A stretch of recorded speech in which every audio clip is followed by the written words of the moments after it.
राघव चड्ढा, शुक्रिया सर। आपका 9 मिनट।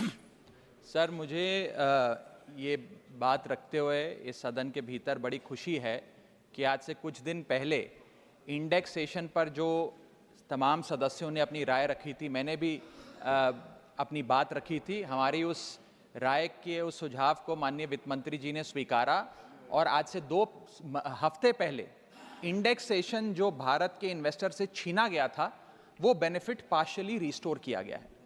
लेकिन ये एक बहुत बड़ा प्रश्न चिन्ह खड़ा करता है भारत सरकार की टैक्स पॉलिसी पर कि कितनी कंफ्यूज है हमारे देश की टैक्स पॉलिसी। 23 जुलाई 2024 को आप कहते हैं कि हम भारत के इन्वेस्टर से इंडेक्सेशन वापस ले रहे हैं और ठीक 2 हफ्ते बाद 6 अगस्त को कहते हैं नहीं नहीं नहीं वापस नहीं ले रहे, इनको वापस पहुंचा रहे हैं। ये दिखाता है कि जब आप बिना सोचे समझे या किसी अर्थशास्त्री की राय पर नहीं, जिन लोगों को अर्थशास्त्र के बारे में जानकारी नहीं है उनकी राय पे अगर बजट बनाएंगे तो इसी प्रकार के फ्लिप फ्लॉप्स देखने को मिलेंगे। सर, मैं बताना चाहता हूं कि इंडेक्सेशन को भारत के निवेशक से छीनना उसकी कमर तोड़ने जैसा है।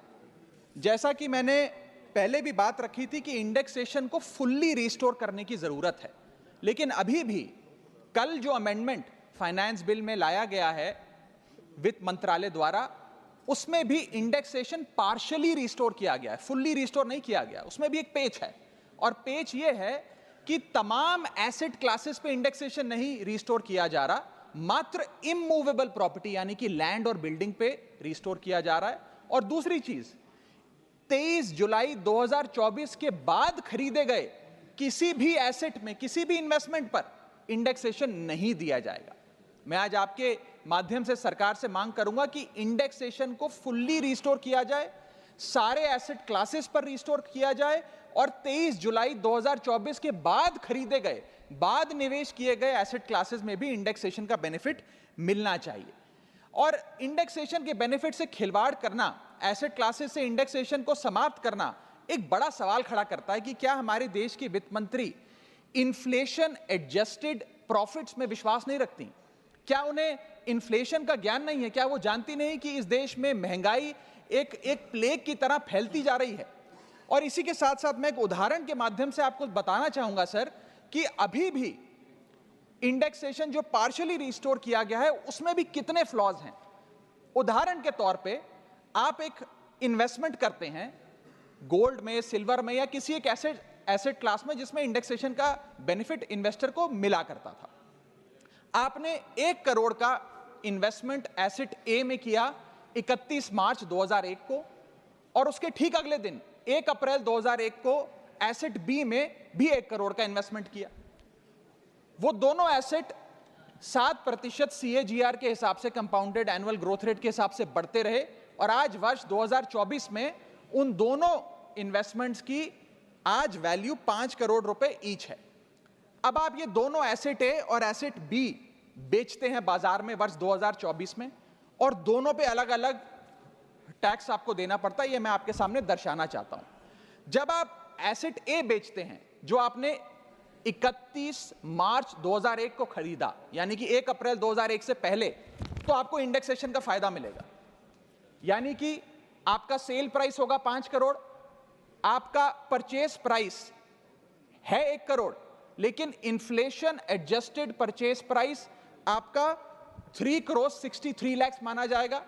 यानी कि 5 करोड़ माइनस 3 करोड़ 63 लाख, आपका प्रॉफिट हुआ 1 करोड़ 37 लाख। उस 1 करोड़ 37 लाख पे 20% के हिसाब से आपको 27 लाख 40 हजार रुपए टैक्स देना पड़ेगा अगर आप एसेट ए बेचते हैं। लेकिन जब आप एसेट बी बेचते हैं जिस पे आपको इंडेक्सेशन का फायदा नहीं दे रही सरकार, क्योंकि वो आपने अगले दिन दूसरे वित्तीय वर्ष यानी कि 1 अप्रैल 2001 को खरीदा, तो आपकी सेल प्राइस है 5 करोड़, आपकी परचेस प्राइस है 1 करोड़, आपका मुनाफा हो गया 4 करोड़ का और 4 करोड़ पे 12.5% के हिसाब से आपको टैक्स देना पड़ेगा जो कि है 50 लाख रुपए। यानी कि एसेट ए जो आपने 31 मार्च को खरीदा 1 करोड़ का, 31 मार्च 2001 को, और आज आप उसे 5 करोड़ का बेचते हैं तो आपको मात्र 27 लाख रुपए इनकम टैक्स देना पड़ता है।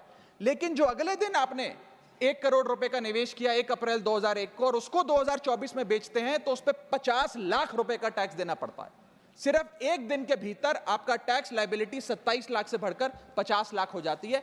यह है इंडेक्सेशन का खेल। इसलिए मैं सरकार से अनुरोध करूंगा कि इंडेक्सेशन को सारे एसेट क्लासेस पे रिस्टोर करना चाहिए और कोई कट ऑफ डेट 23 जुलाई के पहले खरीदा गया एसेट और 23 जुलाई 2024 के बाद खरीदा गया एसेट, इस प्रकार की कट ऑफ डेट नहीं होनी चाहिए।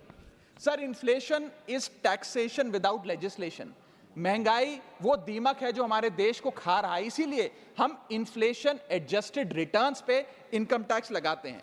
और अगर हम ये सोच रहे हैं कि कल की जो अमेंडमेंट हुई इससे रियल एस्टेट मार्केट में को बड़ा उछाल आ जाएगा, तो ऐसा नहीं आने वाला सर। आज हमारे होम बायर्स हो या इन्वेस्टर्स हो, वो रियल एस्टेट खरीदने से बचेंगे, क्योंकि 23 जुलाई 2024 के बाद खरीदा गया जो भी एसेट है उस पर तो इंडेक्सेशन मिलेगा नहीं। आपने मात्र 23 जुलाई से पहले खरीदे गए एसेट्स पे इंडेक्सेशन दिया। और इसी के साथ साथ एक बहुत बड़ी रीसेल मार्केट हिंदुस्तान में है रियल एस्टेट की, क्योंकि हर व्यक्ति नया घर नहीं खरीद सकता, इसलिए रीसेल होती है। रीसेल मार्केट में भारी गिरावट देखी जा रही है। जब मकान बिकेंगे नहीं तो रेंटल इनकम बढ़ेगी।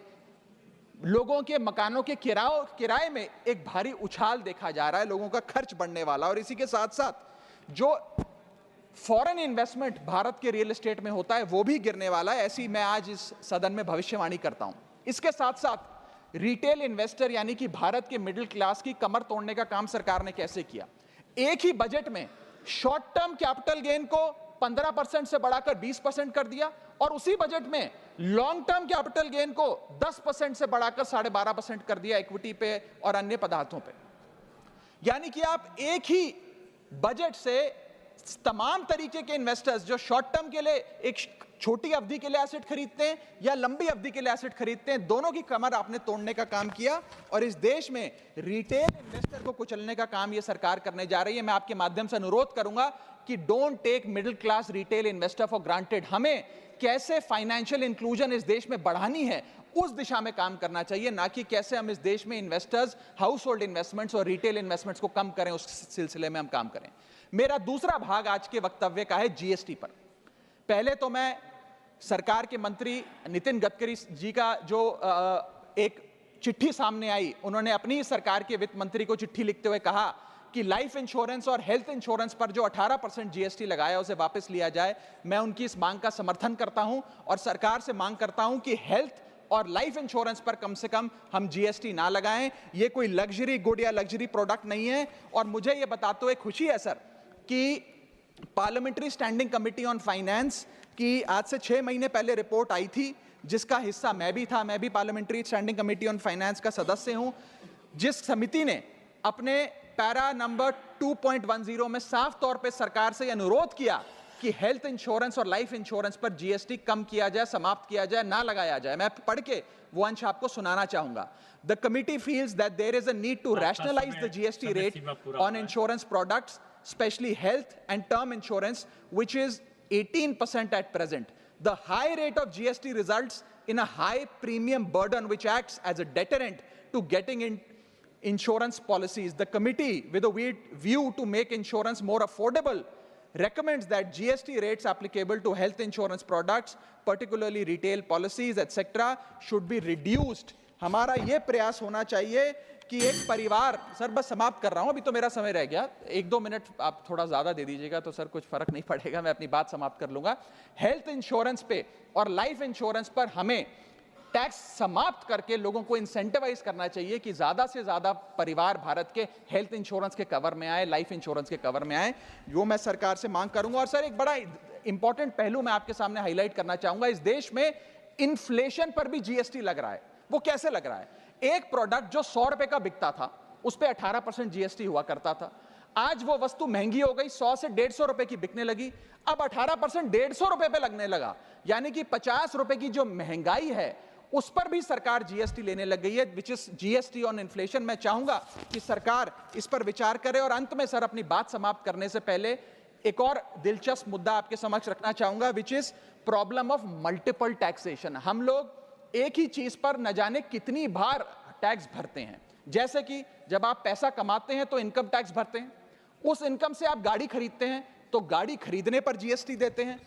जब गाड़ी खरीदते हैं तो रोड टैक्स भी सरकार आपसे वसूलती है, फिर रोड डेवलपमेंट सेस भी आपसे लेती है। अब आप मोटर इंश्योरेंस भी कराएंगे गाड़ी का तो उस पर भी जीएसटी लेती है, और उसके बाद आप जब पेट्रोल या डीजल भरवाएंगे उस पर भी सेस और वैट लेती है, और अंत में जब आप अपनी गाड़ी को सड़क पर चलाएंगे तो टोल टैक्स के नाम पर जनता से पैसा वसूलती है। That is multiple taxation points. इतने सारे टैक्सेशन ओवरलोड कर कर हम इस देश के आम आदमी का खून चूस रहे हैं सर। और सबसे बड़ी प्रॉब्लम इस देश की आज जो बनती जा रही है आम आदमी के लिए वो है टोल टैक्स। सांसद और मंत्री को टोल टैक्स नहीं देना पड़ता, हमें छूट है टोल टैक्स से, लेकिन इस देश के आम आदमी को हर जगह टोल टैक्स देना पड़ता है। एक रिपोर्ट के मुताबिक हाईवे पे 2 रुपए प्रति किलोमीटर का टोल टैक्स इस देश के आम आदमी को भरना पड़ता है। और अंत में अपनी बात खत्म करूंगा मैं एक कविता सुनाकर, थोड़ा सा सर और इंडल्जेंस चाहूंगा। और इस टैक्स रिजीम के बारे में 4 पंक्तियां लिखी हैं सर, मैं आपके सामने पेश करना चाहूंगा। सरकार का एक सूत्री मिशन है टैक्स, सरकार का कमीशन है टैक्स। जगने पे टैक्स, सोने पर टैक्स, हंसने पर टैक्स, रोने पे टैक्स, खाने पे टैक्स, पीने पे टैक्स, बच्चों की पढ़ाई पे टैक्स, बुजुर्गों की दवाई पर टैक्स, फसलों की बुआई पे टैक्स, ट्रेन और यात्रा हवाई जहाज पर टैक्स, खरीदने पर टैक्स, बेचने पे टैक्स, फैलने पे टैक्स, समेटने पे टैक्स, सड़क पे टैक्स, आसमान पे टैक्स, गाड़ी पे टैक्स, मकान पे टैक्स, सपनों पर टैक्स, अरमान पे टैक्स, खुशी पर टैक्स, मुस्कान पर टैक्स, दिन रात की गाड़ी कमाई पर टैक्स, किताब पर टैक्स, सियाही पर टैक्स, सब्जी पर टैक्स, मिठाई पर टैक्स। सरकार जनता से वसूल रही है बीजेपी से दिल लगाई पर टैक्स। बहुत बहुत शुक्रिया। धन्यवाद। Next Shrimati Sulata Dev ji, BJD.